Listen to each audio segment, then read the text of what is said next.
अस्सलाम वालेकुम, कैसे हैं सब लोग? जी, मैं हाज़िर हूँ माइक्रोलिसिस के पहले लेसन में। आज हमारा ये पहला लेसन है इंट्रोडक्शन टू ब्लॉकचेन। हम थोड़ा-सा क्विक ओवरव्यू देंगे। वीडियोज़ को शॉर्ट रखेंगे, बहुत लंबी नहीं करेंगे। 3 से 4 मिनट, 4-5 मिनट बस इतने में रखेंगे ताकि बंदा चलते-फिरते देख ले।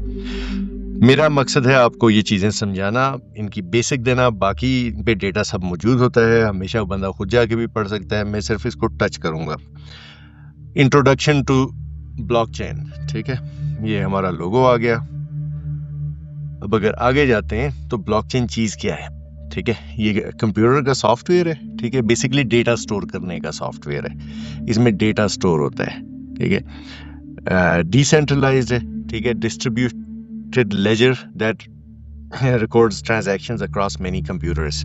इसका मतलब क्या है? मतलब ये मैं आपको इसको आसान लफ्जों में समझाता हूँ कि सेंट्रलाइज, जैसे एक बैंक है या कोई भी इदारा है, वो सेंट्रलाइज है, उनके अपने मामलात हैं, आप उनको कोई पैसे देंगे, उनका अपना सिस्टम है, वो कैसे उस ट्रांजैक्शन को करेंगे। अब आपको एक एग्जांपल दे देता हूँ, अगर मीज़ान बैंक की एक ट्रांजैक्शन है तो वो मीज़ान बैंक के अपने मामलात हैं कि वो इसको किस तरह करते हैं, क्या उनका लेजर है, कितने लोग होते हैं, लेकिन वो सब इंटरनली होता है। बैंक अल्फला को नहीं पता कि मीज़ान बैंक कैसे करता है, या किसी और को नहीं पता। डिसेंट्रलाइज का मतलब ये है कि जिसमें मुख्तलिफ लोग हों, जिसका उस चीज़ से ताल्लुक ना हो, उनको भी नजर आ रहा हो, उनके सामने हो रहा हो, या वो उसको वैलिडेट कर रहे हो, ठीक है। इसको कहते हैं डिस्ट्रीब्यूटेड लेजर। नॉर्मली एक लेजर होता है जिसपे ट्रांजैक्शंस जाती हैं, ठीक है। तो ये है जी आपका ब्लॉकचेन। बेसिकली ब्लॉक्स है, और चेन का मतलब कि ये एक दूसरे से कनेक्टेड होते हैं, ठीक है।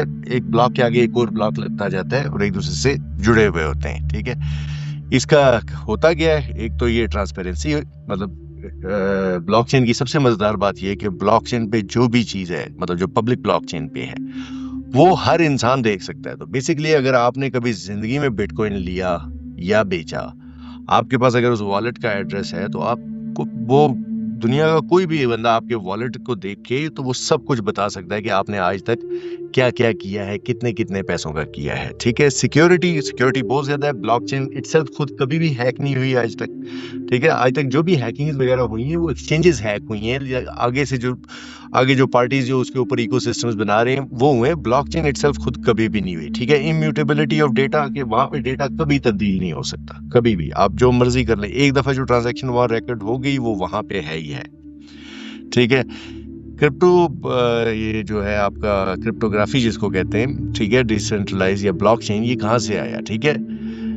ये जी सबसे पहले ये कॉन्सेप्ट तो 1970s में मतलब टॉक्स में था, लेकिन उस टाइम ज़ाहिर कंप्यूटर को इतना ज़्यादा बड़ा नहीं था, ठीक है। आपका स्टुअर्ट हेबर और डब्ल्यू स्कॉट, ठीक है, इन्होंने सबसे पहले चेन ऑफ ब्लॉक से क्रिप्टोग्राफी का एक कॉन्सेप्ट दिया, ठीक है। फिर उसके बाद 90s में इस पे डिजिटल सिग्नेचर्स, पब्लिक की इंफ्रास्ट्रक्चर, इसमें फर्दर आगे डेवलपमेंट हुई, कम्युनिकेशन के प्रोटोकॉल स्टोर किए गए, ठीक है। बेसिकली इस पे वो डेटा स्टोर करना चाहते थे।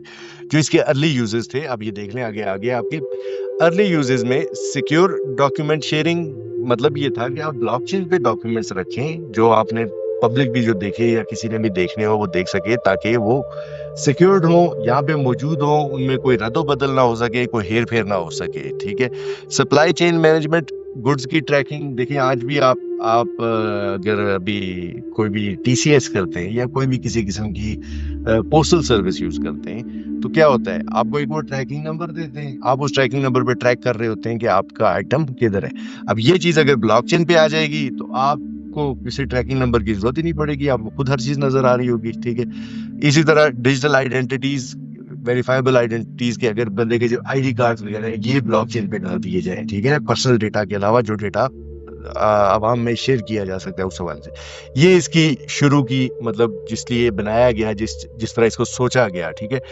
Government agencies, tech companies, financial institutions इसके साथ डिफरेंट तजर्बात करते गए ब्लॉकचेन के साथ, ठीक है। फिर ब्लॉकचेन इवॉल्व होती गई, ठीक है। फिर इसमें आगे ये हुआ कि क्रिप्टो करेंसी आ गई, ठीक है, 2008 में। ये आगे का चैप्टर है, ये पहला लेक्चर था। दूसरे लेक्चर में इंशाल्लाह मैं आपको बताऊंगा कि क्रिप्टो करेंसी कैसे आई और उसने क्या किया और दुनिया में एक धमाल मचा दिया। बहुत शुक्रिया जी आज के लिए। प्लीज अगर वीडियो पसंद आई, लाइक करें, शेयर करें, सब्सक्राइब करें चैनल को। कोई भी कमेंट्स हो प्लीज कमेंट सेक्शन में मुझे बताएं। बहुत शुक्रिया।